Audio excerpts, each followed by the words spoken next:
Welcome to episode 4 of Aging with Grace 55 Plus. I'm your host, Dale Josey, and welcome to our YouTube channel, Aging with Grace 55 Plus, Diane Gilman. And by me mentioning her, Diane, how are you this morning?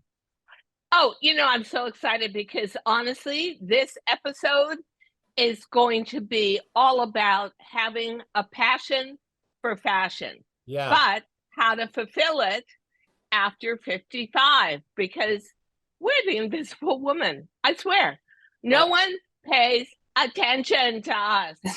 Well, you know what?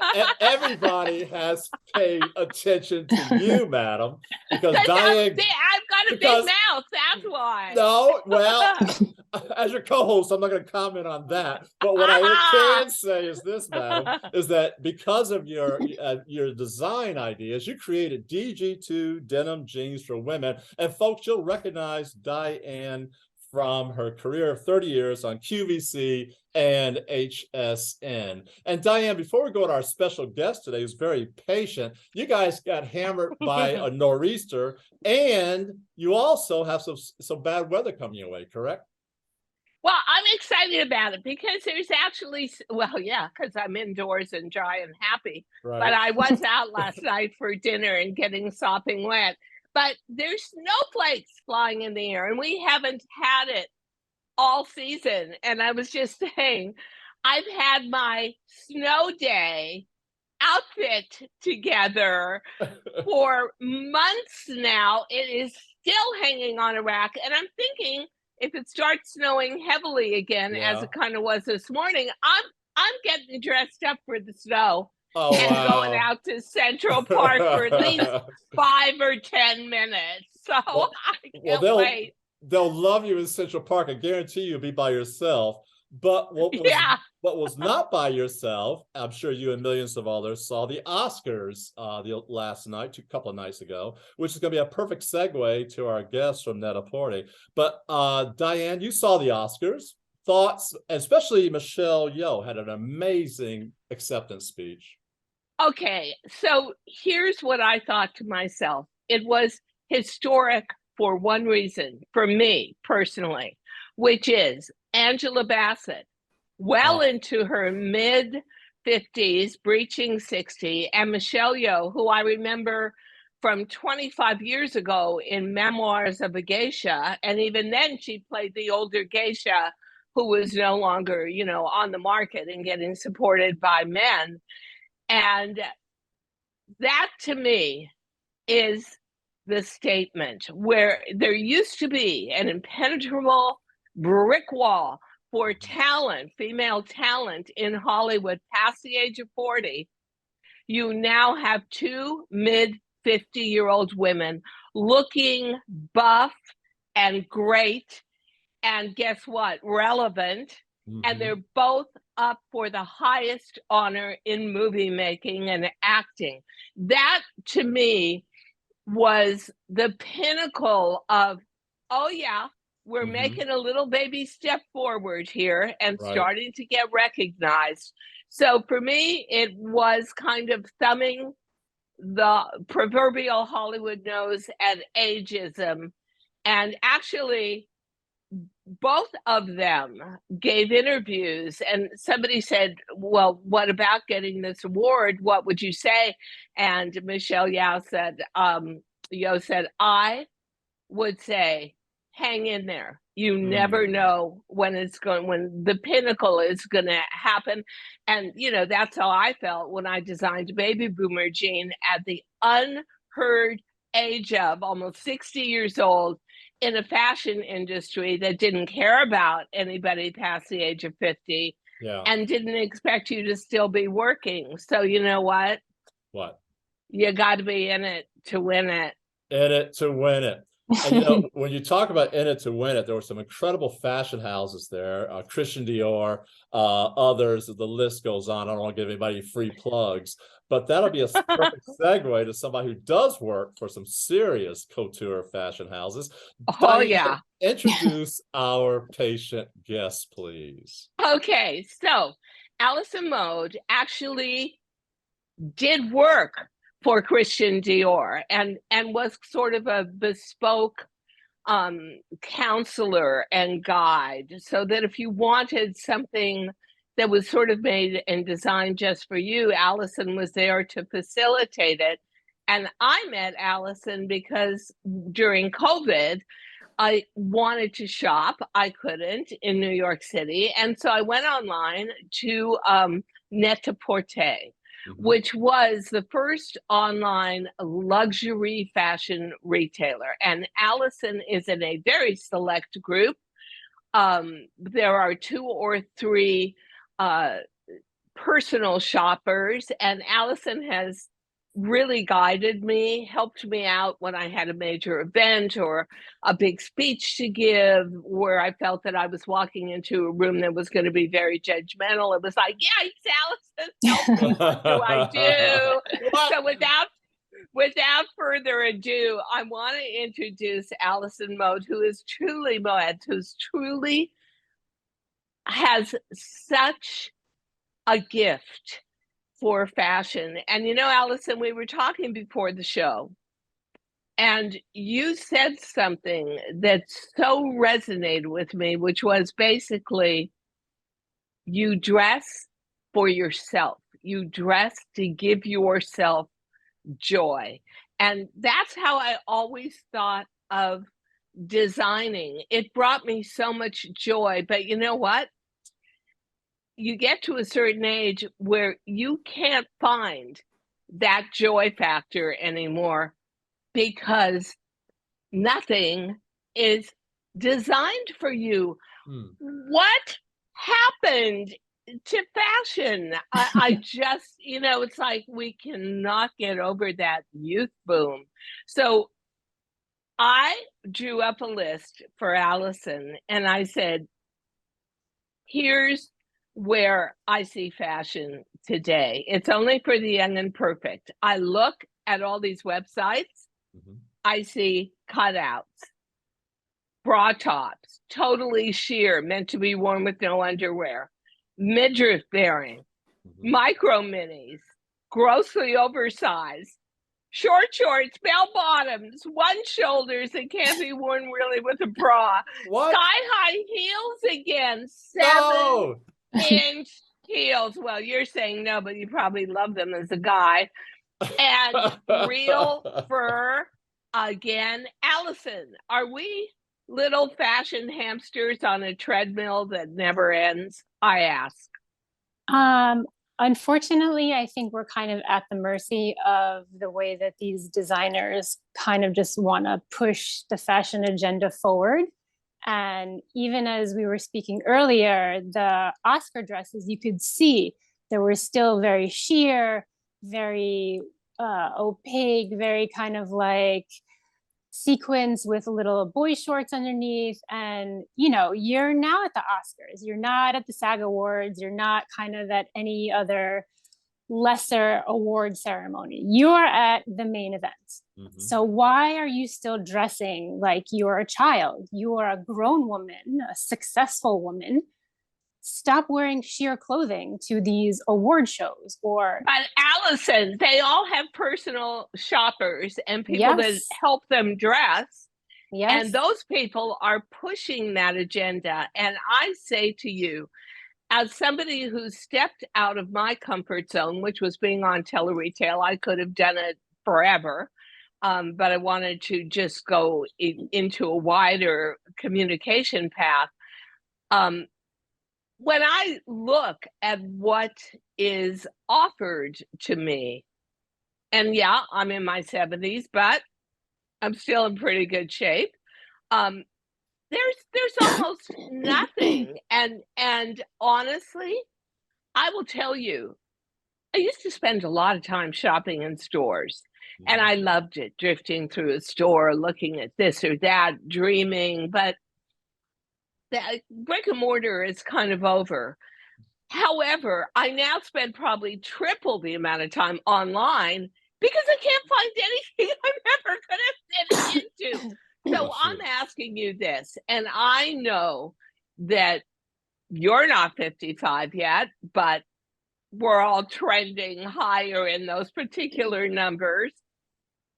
What is going on? I feel like my generation is the spending power of America. The actual physical majority of America and the voting power of America. And yet we're just shunted aside when it comes to fashion. Why does fashion not recognize us? I always say, at an age where I need the most help in fashion, I get the least help in fashion. Why?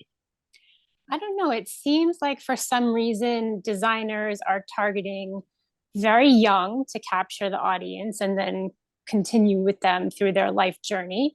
And then they also are targeting kind of the businesswoman. And I do agree with you that once they retire or they're finished with working, that they have just a lapse in what they're supposed to wear. Are you supposed to just wear like a tracksuit, or are you supposed to just wear your tennis whites, you know, or a golf outfit? You know, there's so many. Oh my God, this is getting worse and worse. But maybe that's their mentality of thinking that people are just going to kind of melt into the ethos and just disappear instead of still being fashionable, still being active, still wanting to dress and be recognized. And that's definitely a huge gap in what's going on in the fashion industry right now, for sure. I had a very interesting experience the other day. I went with a group of friends to the Philadelphia Flower Show because I belong to a conservation organization, yada, yada. And it was amazing. A lot of my audience from Teleretail, from QVC HSN was there. Every single one of those women that walked up to me to say, "Hi, Diane," the first words out of their mouth were, "Thank you. Thank you for thinking of us. Thank you for focusing on us. Thank you for respecting the changes our bodies go through and designing for just that." And I built $100 million a year brand at retail. And I wondered to myself, is fashion that off course? Is fashion that unself-aware? Because it should, you know, every industry should be, honestly, in the end, no matter how artistic it is, about the bottom line. So I don't understand designing for teenagers because basically, honestly, most fashion brands do not last a lifetime. I remember we were talking, Alison, and I was saying, when I was a kid, they finally admitted, it was a huge expose, that Coca-Cola wanted to capture you at about 4 years old and keep you for life. And I kind of get that. It was a drink and it had a lot of caffeine in it. I loved it as a kid. I was always bouncing off the walls with Coca-Cola. But you don't have that kind of longevity really with fashion brands, or the fashion brand just becomes a perfume or a handbag. Now, the other question is, apart from not designing and therefore having a real wall of ageism built within the fashion industry, if I was going to go back into fashion again, I would want to be designing with great awareness for global warming and also creating a better earth. But you brought up a point that just blew me away when you said, we are, the fashion industry, the most destructive industry to the well-being of the planet. Talk to me about that. Whoa. Yeah, I mean, you have all of the dyes that are being used on all of the fabrics. You have all of the techniques, even with denim, which is the worst offender. The washing, yeah. The washing, the stone washing, the acids, all of the techniques that go into making your jeans look perfectly used, are all of the pollutants are running off into the river. So, you know, all of the animals are suffering, and then you have air pollution, And then you also have these giant piles of clothing that people just throw away after their fast fashion is done.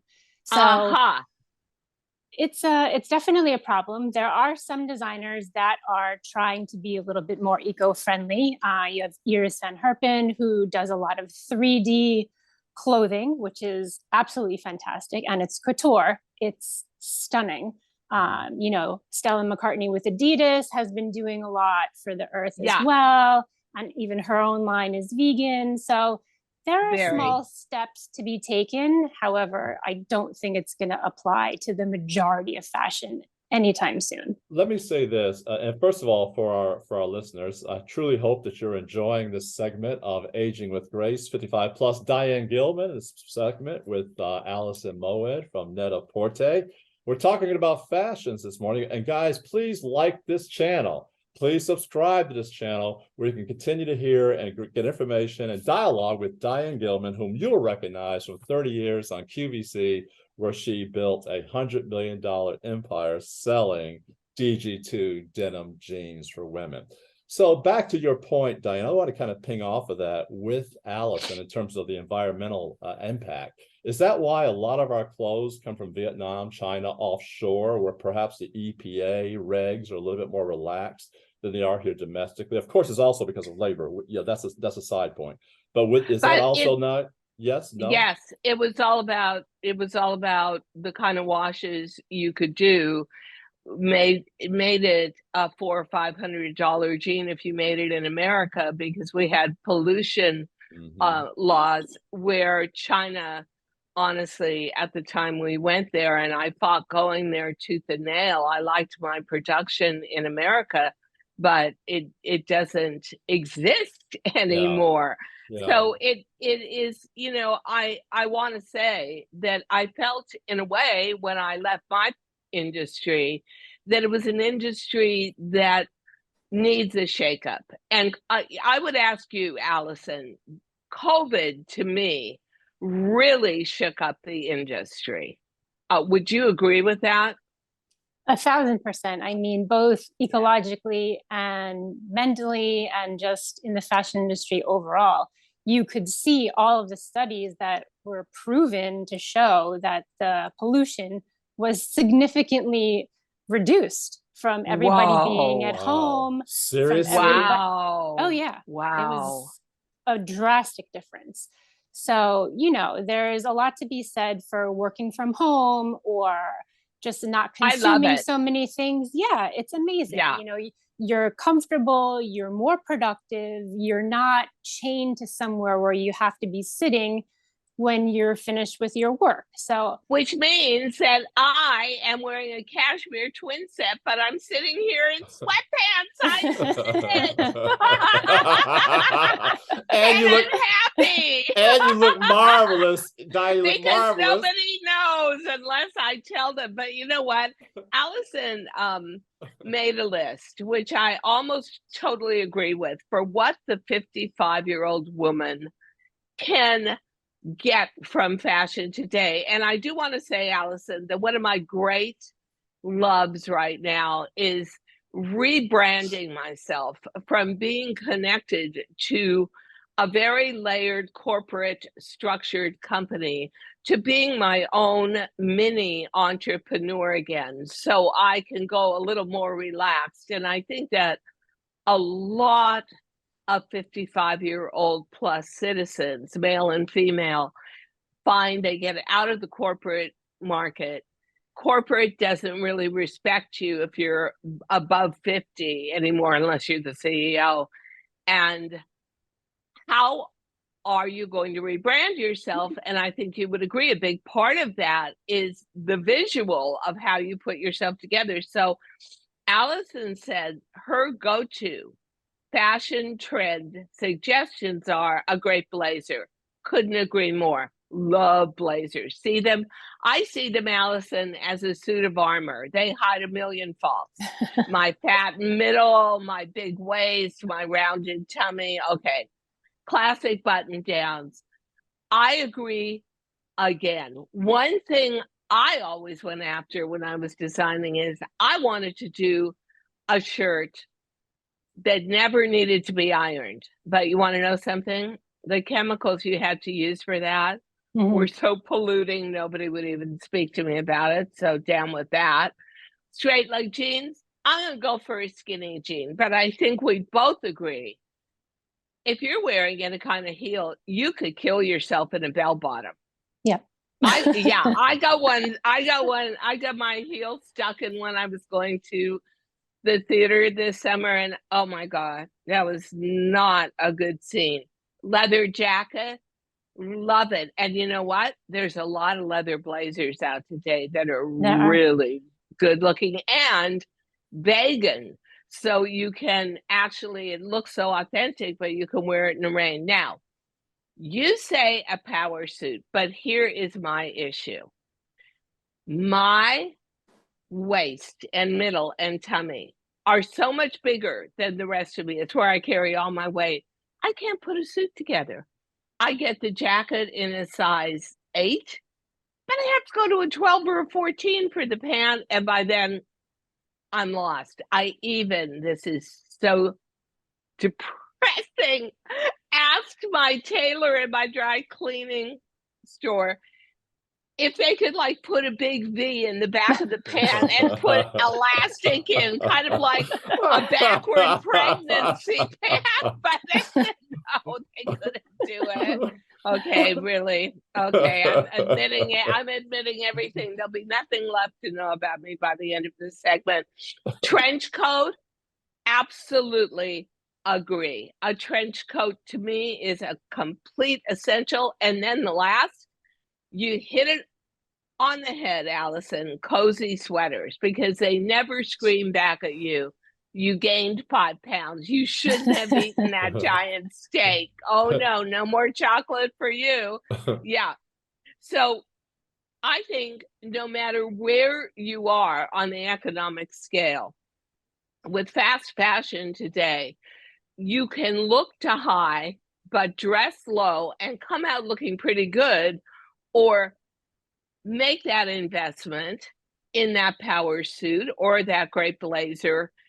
And then for me, one of my great elements of layering is a Uniglow sweater that's 100% wool, washable, and I've collected them over the years. $29, best investment in history. So I also love dressing high-low. Would you not agree, Alison, that there's some great stuff out there to mix into a key investment piece?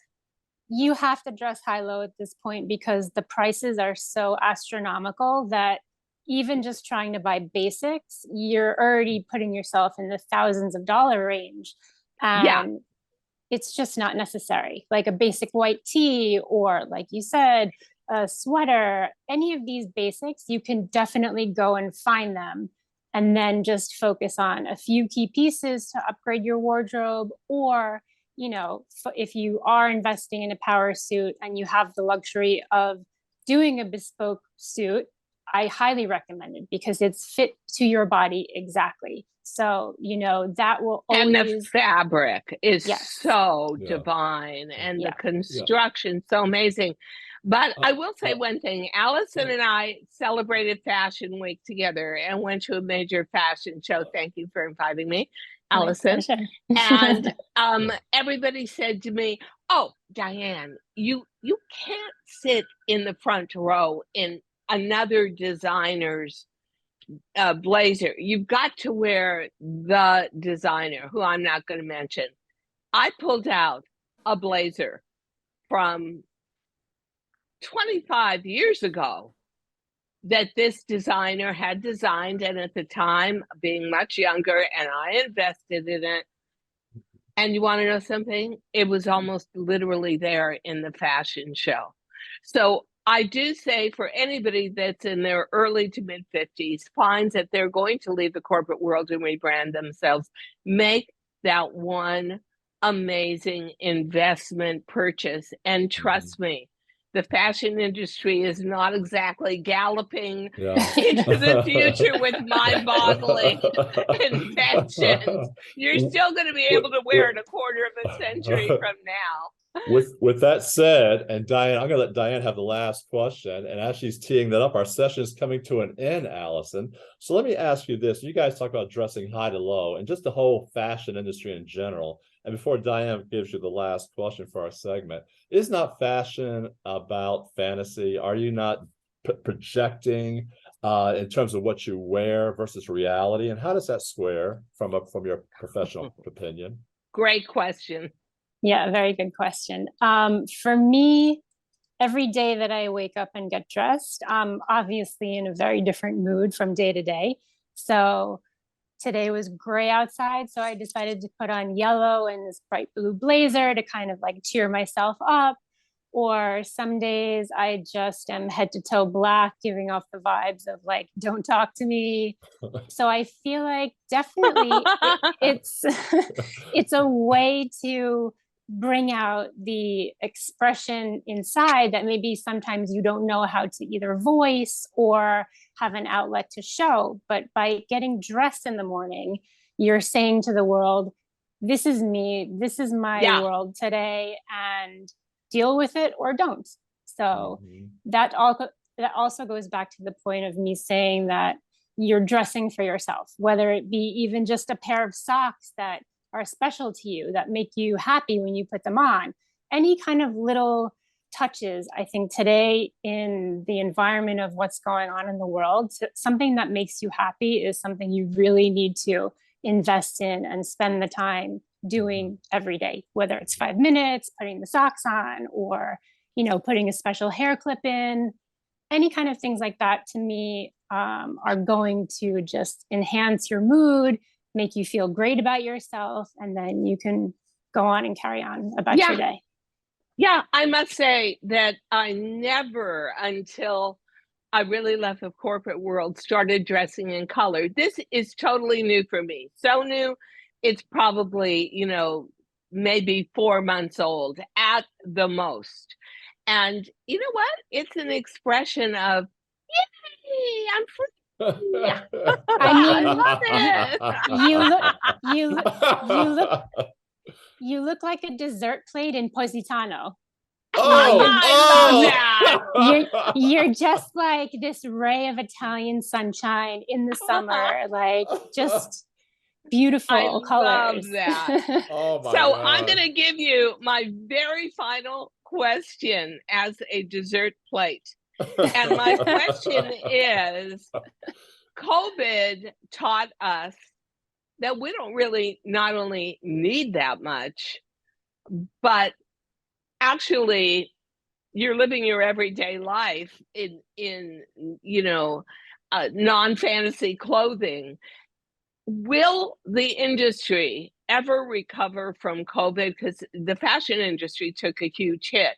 And as it does start to build itself up again, is it ever going to recognize? I feel like I should be walking around in these stores holding dollars, hundreds of dollars of green bills, and saying, I want to spend it. But where? Do you think the industry will ever come out with a big statement celebrating the 55-year-old plus woman? Or do you think that we are just going to be stuck in this vacuumous wind tunnel of dress shockingly, dress to impress youth wave? It's like a tsunami that never ends. So what do you think, Alison? I think it's slowly getting a little bit better. There are some brands that are considering themselves more inclusive now, with sizes from 0 all the way to, I don't even know what size, 35, 40. Good American is one brand that does it. And I actually bought something from Good American, a bodysuit, to try, because it was like a basic t-shirt bodysuit, and I thought, great layering piece. Haven't used it yet. It's a thong, but I'm working on it. Yeah, so the nice thing about them actually is in order for a wholesale door to buy the collection, you have to buy the full size range. So they won't break it up. Like you must buy from 0 to whatever size they go up to. You know, and then you have Rihanna with Fenty. So I think it's slowly getting there. Who knows? But it's just crazy to me. It's an industry that needs to make money. It's facing a lot of challenges because we're going to have to migrate out of China as a production hub. And yet you can wave those green dollars in the face of the industry and they're still like, could you go off to the side, please? We've got a teenager we want to put forefront. With that said, Alison, it has been absolutely delightful. I enjoyed meeting you. Fantastic. And Diane, thank you so much, Diane, for introducing us to Alison Moed as a shopper with Net-a-Porter. What an amazing career, and what a great insight you have on the industry, Alison. Well done. Thank you so much. Thank you. And you know I'll be talking to you soon because I'll have another party to go to and be saying, I've got nothing to wear. Oh my God. You're the joy in my day, Diane. When I get a message, I'm going to the Rock and Roll Hall of Fame. I'm like, oh my God, you're amazing. I was the only white-haired person there. Bye, Alison. Bye. Thank you so much. Bye, Alison. Talk to you soon. Bye. Okay. Thank you so much. Bye-bye. Well, you know, I think that for people like you, my earpod just came out. That's okay. And for Alison and for people that truly love fashion. Yeah. For men, not so tough. Right. You know what? You have a pair of trousers. You have a button-down shirt. You have a blazer. You have a tie or not. And it hasn't changed in 60 years. Maybe the tie got narrower, maybe the lapels got broader, maybe it went double-breasted. But for women, there are such a series of touch points. Like, I have to go to a big cocktail party in Dallas where women really take dressing up seriously. You know, in New York, you can always be the cool girl and dress down. And it's, am I going to have to wear 5-inch heels? Oh my God. Oh my, you know, there's all these stress points of, oh no, can I wear flats if I wear a lot of twinkly jewelry? And what am I doing? But I find it is so, the industry is so ageist and unfocused towards us. And it just, I'm here to try and move that mountain just a little bit. Yeah, and it's endemic, right? Because, you know, a guy can throw on a blazer, white shirt, blue jeans, he's good to go. That's a classic outfit. I continue to wear it. And I wear it because you remember William Holden, older actor, dating Stephanie Powers, much, much younger, which was cool because he had on the blazer, the white shirt, and the blue jeans. Not fair, but Diane, if you want fair, buy a pig and buy a Ferris wheel because life ain't fair. I learned that lesson as a child. That has stuck with me. So get over it. True. Yeah. I work at it, and I work at it because I live, eat, and breathe fashion. That was just what I was born to do. But for the average woman who's 55 plus, trust me, it is a maze that is confusing, and the rules kind of change. Like, just when you think you got it, then they go to something else that's totally outrageous. And like Alison said, which I thought was a great point, here you are at the Oscars, and here are 50 plus, almost bordering on 60-year-old female stars wearing gowns with little boy shorts underneath. And you're wondering, why are you doing that? And you're doing it because you are consistently trying to compete with a 20-year-old.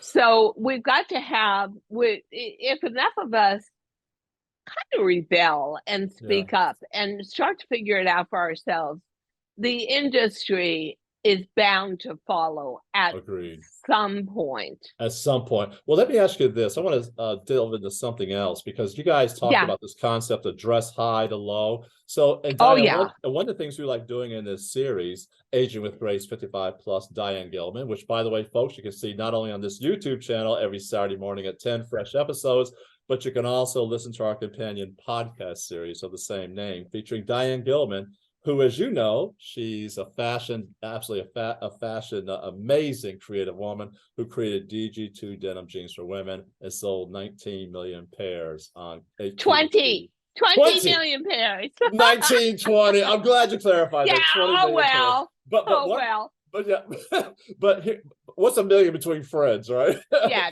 truly. But Diane, here's a question for you, madam, because one of the things we want to do is keeping the show relevant, right, in terms of application for everyday women. So what can a woman who's 55, what can she do practically to dress appropriate to age, but not disappear into her clothes, which is what you've always said? I think if you can, and if you are rebranding yourself, maybe you're starting your own entrepreneurial business, because I don't think the corporate world is a kind place for us to be past a certain age, even though I think as we age, we're worth more and more knowledgeable. One thing that I have done is I have invested in a great tailored piece, and my uniform, very much like yours, Dale, a good blazer, a t-shirt underneath, or a shirt, and a great fitting pair of jeans, and then choose your shoe depending on the event. I love shopping at stores like Uniqlo, like Old Navy. They have the best t-shirts ever. And so you're trying to people your outfit where you have one major piece, eyes on. Oh, look at that blazer she's wearing. That looks really rich. And then everything surrounding it, the layering piece, even the jeans, like my jeans, which were DG2, and the average price was $39. You can fake it till you make it. You can fool the eye by having one very focal piece that looks enriched and beautifully executed, and then the rest of it, the accompaniments, are almost like you have an orchestra. You're the featured piano player at the piano concerto. That's your blazer. And then the rest of the pieces are the orchestra behind it. I love that analogy. They're all complementing the one centerpiece. Oh, I love that idea. And you're playing your own song, but you're doing it in a way that is affordable. Yeah. So that my thought is always have that one piece that's beautifully done. So, and then the rest of it can be affordable. And hey, listen, there are many retailers out there that do one thing so well, like the sneaker, the t-shirt, the turtleneck, or even a piece. Uniqlo also does a great winter jacket, puffer jacket, that's made not with down, so you're not plucking poor little geese, and heat tech, and it's great, and it's under $100. And then maybe you put a fashion scarf with it, like a Burberry scarf or something that suddenly identifies you more high end, but it's a piece you can keep in your closet if you don't have mods like me that eat everything for the next 30 years. So that's the other thing I think about investment pieces. Whether they're an accessory or they're a main event, like a beautifully tailored blazer, make sure they're classic enough that they're going to take you through the next 20, 25 years. And you're wearing them for a job interview. You're wearing them to get a loan at the bank to start your own business. You're wearing them to a church event. You're wearing them to a party. Whatever you do, you only need one piece out of a 4 or 5 piece outfit. And I always find a scarf and a blazer will carry you all the way through. And I actually do keep those pieces. I have pieces from 30 years ago that are still, they're almost fitting, but you know what? Yeah. They're looking good. You said, but they're still looking good. So did you reach in your closet to pull out the bell bottoms, which I'm seeing coming back now? Did you reach in your closet? No. You know what? We had, sometimes you're very pressured as a designer. It's like, oh, bell bottoms are on the runway. And I'm always thinking to myself, runway schmunway. Like, nobody lives by runway, especially 55 plus. That's just sort of ridiculous. And hey, by the way, we don't have our own icons to follow. So where the 20-year-old is like, oh, what's Rihanna wearing? I've got to have a version of that. We have nothing. We have no push or drive or major highway of celebrity dress to pick and pluck from. Diane, last point for you, madam, the 2 minutes we have left. Michelle Yeoh, her acceptance speech the other night at the Oscars. Let me quote her and let me get your thoughts to it. She says, and ladies, don't let anybody tell you you are past your prime. That is correct. Never give up. Yes. What do you think about that? Well, that is the ethos by which I led my life. I should, in the fashion industry, have peaked in my late 20s. I peaked in my late 50s. I, first of all, love my craft as she loves hers. And so I was enjoying myself along the way and fulfilling what I felt was my destiny. But I was very alone. And I was at a point where I thought, okay, everybody else has retired or walked away from the industry. What am I still doing here? And then boom, the light bulb moment. And when I watched the movie she was in, Everything Everywhere All at Once, oh my gosh, the acting agility of this woman. I loved the movie. And I just thought, she's genius. And it wasn't a movie that depended on makeup necessarily. It was a movie that forced her to play a lot of different roles of people and walks of life and philosophies within one contained 2.5 hours. And I couldn't agree with her more. You cannot win it if you're not in it. And I'm so glad I stayed in it, and at the age of 59 came up with one seminal idea, one light bulb moment that not only changed my life, but changed millions of women's lives and how they viewed aging and how they viewed their self-esteem and their self-worth. And so love yourself along the way, love what you do along the way. And here is my ultimate piece of advice. And I am sure within what Michelle Yeoh said, this is contained. Always lead with your heart, and you cannot lose. Oh, that's so good. That's so good. And what's amazing about Michelle Yeoh too is I'm a Star Trek fan. I do all of this. I love I love Star Wars and all that good stuff. Me too. She has a recurring role on Discovery where she plays this character who's absolutely amazing even on there. Again, showing the width and the breadth of her ability to perfect her craft as you also perfected your craft, especially coming up with your greatest design, as you say, later in life. Diane, it's been absolutely amazing. Thank you. And something else I want to, this idea, like you're like a dessert plate, right? So I love it. Alison said that. So as a dessert plate, I want to say this to you, because one of the things you talk about for me is, we talk about, people say, act your age, right? Well, I can't act my age, Diane, because I've never been this old before. So how am I supposed to act my age when I've never been this old? So what advice do we have from the dessert plate for me as we close? I always say, it's really snowing out. People, I may have to change and go out and do video. I'm feeling it. Okay, what I What? say What? is today is the youngest day of your life. Take advantage of it. Oh, that's good. We will never be younger than we are today, right? Right. Take advantage of it. And I think the one thing that always shocks people is I'm always smiling, I'm always laughing, and I'm always finding something within the day to enjoy, truly love, and savor. That will keep you young forever. And on that note, Diane Gilman, young forever at age 77 years Or young. too young to be old.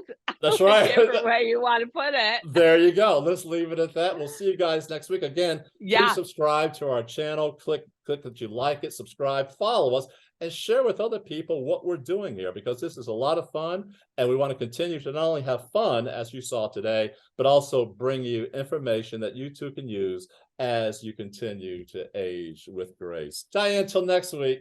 Appreciate you. Have a great day. Bye. I can never do this. Oh yeah, there we go. There we go. May the force be with you. Bye, Adios. everybody. Bye.